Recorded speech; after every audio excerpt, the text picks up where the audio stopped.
తోటకూర మంచూరియా ఎలా చేయడమో నేర్చుకుందామండి. దీనికి ముందుగా మనము తోటకూరని శుభ్రంగా ఉప్పు వేసి కడగాలండి.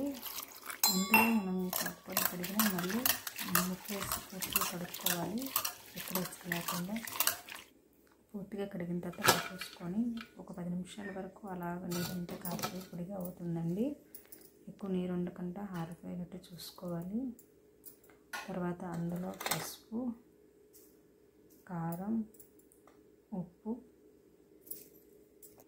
కొంచెం మసాలా గుండ, ఉల్లిపాయలు మరియు అల్లం ముక్కలుగా తరిగినవి వేసుకొని శుభ్రంగా కలుపుకోవాలి. మసాలా గుండ కూడా వేసుకోవాలి. ఇందులో పచ్చిమిర్చి అయితే వేయమండి, దాని ఫ్లేవర్ వేరేగా మారిపోతుంది. పచ్చిమిర్చి అసలు వేయకూడదు.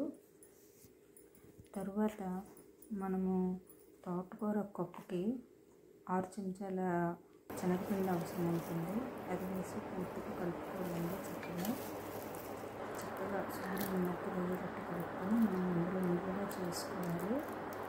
మంచూరియా టైప్లోని అది ఫ్రై అండి. మళ్ళీ మంచూరియా చేసిన తర్వాత మనము కార్న్ఫ్లోర్లో వేయ అవసరం లేదు. అది ఫ్రైగా ఉంటేనే టేస్టీగా ఉంటుంది. చాలా టేస్టీగా అయితే ఉంటుందండి. ముందు ఒకటి చేసి బాగున్నాక మళ్ళీ అన్నీ చేసింది. చాలా టేస్టీ మరియు హెల్దీ అండి. పిల్లలు తోటకూర తింటారు కదా, ఇలా చేసుకుంటే కంపల్సరీగా తింటారండి.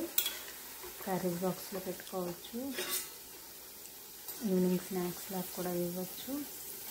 చూడండి, మీరు ట్రై చేయండి, కంపల్సరీగా తింటారు. తినకపోతే తినలేదని కామెంట్ చేయండి, కంపల్సరీగా తింటారండి. తోటకూర అని వాళ్ళకి చెప్తే కానీ తెలీదు తోటకూర మంచూరియా అని. చూడండి, నేను ఎక్కువ తోటకూర వేసాను, కానీ ఉల్లిపాయలు కూడా వేయడం వల్ల మీకు తోటకూర అన్నది తెలీదు. వాళ్ళకి చెప్తే కానీ అర్థం కాదండి, వేరే ఆకుకూర అనేసి అనుకుంటారు. మీరు ట్రై చేయండి, చాలా బాగుంటుంది, చాలా రుచిగా ఉంటుంది, వేగంగా అయిపోతుంది. నచ్చితే లైక్ చేయండి.